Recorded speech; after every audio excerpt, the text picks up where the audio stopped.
ಸೂರ್ಯೋದಯದ ನಂತರ ಜನರು ಕೆಲಸಕ್ಕೆ ಹೋಗುವ ಸಮಯ. ರಸ್ತೆಯಲ್ಲಿ ದೊಡ್ಡ ದೊಡ್ಡ ಗುಂಡಿಗಳು. ವಾಹನಗಳು ನಿಧಾನವಾಗಿ ಸಾಗುತ್ತಿವೆ. ಕೆಲವರು ಕೋಪದಿಂದ ಯಾರಾದರೂ ಇದನ್ನು ಸರಿಪಡಿಸುತ್ತಾರಾ ಎಂದು ಮಾತನಾಡುತ್ತಾರೆ. ಹತ್ತಿರದ ಮರದಲ್ಲಿ ಕುಳಿತಿದ್ದ ಕೋತಿಗಳ ಗುಂಪು ಒಂದು ಕೋತಿ ಕೆಳಗೆ ಬಂದು ಗುಂಡಿಯನ್ನು ನೋಡುತ್ತದೆ. ಜನರ ತೊಂದರೆ ಗಮನಿಸುತ್ತವೆ.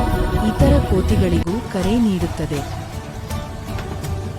ಕೋತಿಗಳು ಕಲ್ಲು, ಮಣ್ಣು ಕೂಡಿಸುತ್ತವೆ. ಒಂದು ಕೋತಿ ಕಲ್ಲು ಹೊತ್ತು ತರುತ್ತದೆ, ಇನ್ನೊಂದು ಮಣ್ಣು ತುಂಬುತ್ತದೆ. ಎಲ್ಲರೂ ಗಂಭೀರವಾಗಿ ಕೆಲಸದಲ್ಲಿ ತೊಡಗುತ್ತಾರೆ.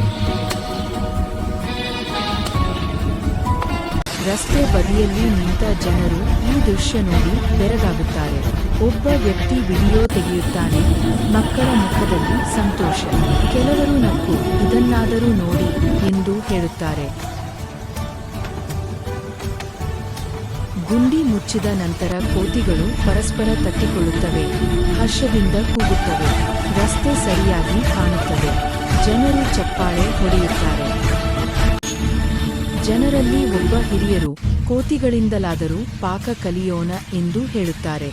ಎಲ್ಲರೂ ಶಾಂತವಾಗಿ ತಲೆಯಾಡಿಸುತ್ತಾರೆ. ಮತ್ತೊಂದು ಹೊಸ ವಿಡಿಯೋದೊಂದಿಗೆ ಮತ್ತೆ ಸಿಗೋಣ.